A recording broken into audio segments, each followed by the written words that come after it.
क्या आपने कभी सोचा है, कुछ लोग 90 या 100 साल की उम्र तक भी खुश, स्वस्थ और ऊर्जावान कैसे रहते हैं? क्यों कुछ लोग रिटायर होने के बाद भी हर सुबह उत्साह से उठते हैं, जबकि कुछ लोग 30-40 साल की उम्र में ही थक चुके होते हैं? क्या लंबी और खुशहाल जिंदगी का कोई राज है? जापान के एक छोटे से द्वीप ओकिनावा में दुनिया के सबसे ज्यादा सेंटेनेरियंस यानी 100 साल से अधिक उम्र तक जीने वाले लोग रहते हैं। लेखकों ने वहां जाकर इन लोगों से बातचीत की और एक ऐसा रहस्य खोजा जिसने पूरी दुनिया को आकर्षित किया। इकिगाई। इकिगाई का अर्थ है वो कारण जिसके लिए आप हर सुबह खुशी से बिस्तर छोड़ते हैं।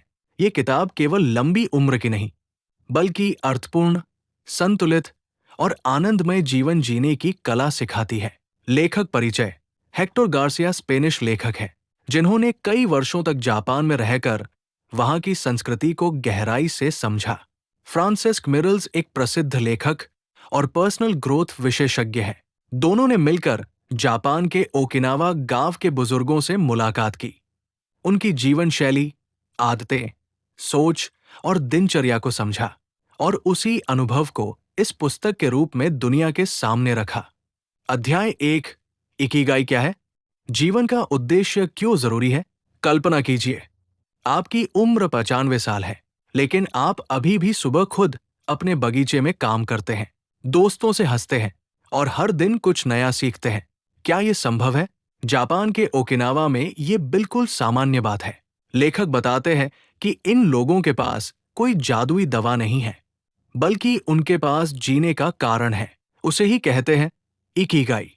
आज दुनिया में बहुत लोग अच्छी नौकरी करते हैं, पैसे भी कमाते हैं, लेकिन अंदर से खाली महसूस करते हैं। क्यों?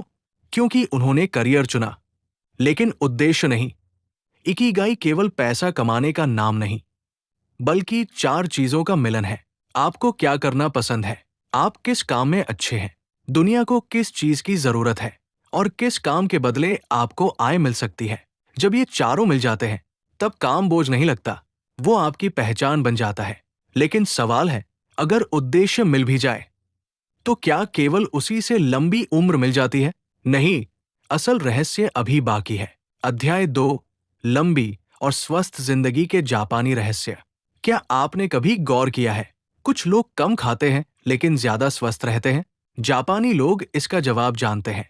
वे एक सिद्धांत अपनाते हैं, हरा हाचिबू, यानी पेट केवल लगभग 80% भरने तक खाना।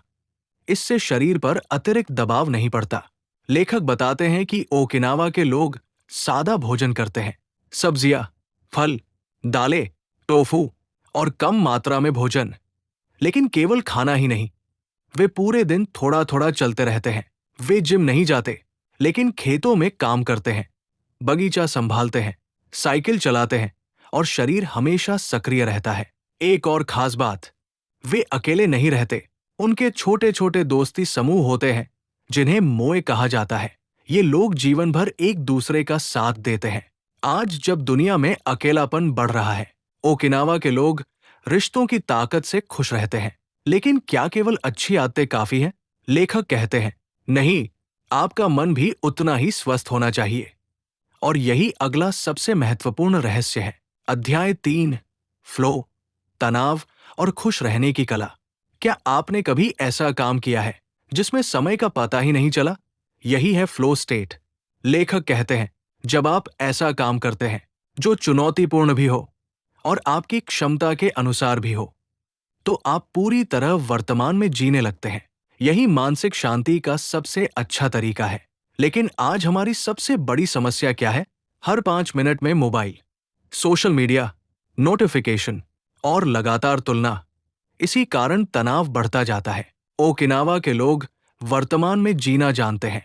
वे छोटी छोटी खुशियों का आनंद लेते हैं, प्रकृति के साथ समय बिताते हैं, धैर्य रखते हैं और जीवन की गति को थोड़ा धीमा रखते हैं। लेखक कहते हैं, स्ट्रेस पूरी तरह खत्म नहीं होगा, लेकिन उसे संभालना सीखना जरूरी है। ध्यान, गहरी सांस, अच्छी नींद और मीनिंगफुल वर्क, ये सभी मानसिक स्वास्थ्य के आधार हैं। लेकिन एक सवाल अभी भी बाकी है।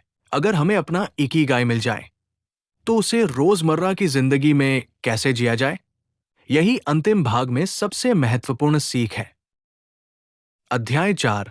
अपना इकिगाई कैसे खोजें और जीवन में लागू करें। लेखक कहते हैं, इकिगाई कोई एक दिन में मिलने वाली चीज नहीं है। ये धीरे धीरे खोजी जाती है। खुद से 4 सवाल पूछिए। मुझे क्या करना सबसे ज्यादा पसंद है? मैं किस काम में बेहतर हूं? दूसरों की किस समस्या को हल कर सकता हूं? क्या इस काम से मुझे आय मिल सकती है? जहां इन सवालों के जवाब मिलने लगते हैं, वही आपका इकिगाई छिपा है। लेकिन याद रखिए, हर दिन बड़े बदलाव की जरूरत नहीं। छोटे छोटे सुधार, नई चीजें सीखना, रिश्तों को समय देना और शरीर का ध्यान रखना, यही जीवन को अर्थपूर्ण बनाते हैं। लेखक बताते हैं, लंबी जिंदगी का राज केवल ज्यादा साल जीना नहीं, बल्कि हर दिन खुशी से जीना है। जब हर सुबह उठने का कारण मिल जाता है, तो जिंदगी बदलने लगती है। इस किताब की सबसे बड़ी सीख, ये पुस्तक हमें सिखाती है कि जीवन का उद्देश्य केवल पैसा कमाना नहीं है। छोटी छोटी अच्छी आदतें लंबी उम्र देती है। संतुलित भोजन और सक्रिय जीवन जरूरी है। अच्छे रिश्ते मानसिक स्वास्थ्य का आधार है। फ्लो स्टेट में किया गया काम सबसे ज्यादा संतोष देता है। वर्तमान में जीना सीखिए, अपना इकिगाई खोजिए और हर दिन उसी दिशा में छोटे कदम बढ़ाइए। इस किताब को जिंदगी में कैसे लागू करें? हर सुबह अपने दिन का उद्देश्य लिखें। रोज कम से कम 30 मिनट पैदल चलें। पेट पूरी तरह भरने से पहले खाना बंद करें। हर दिन एक ऐसा काम करें जिसमें समय का पता न चले। मोबाइल और सोशल मीडिया का समय सीमित करें। परिवार और दोस्तों के साथ नियमित समय बिताएं। हर महीने कुछ नया सीखें। अपने काम को केवल नौकरी नहीं, योगदान के रूप में देखें।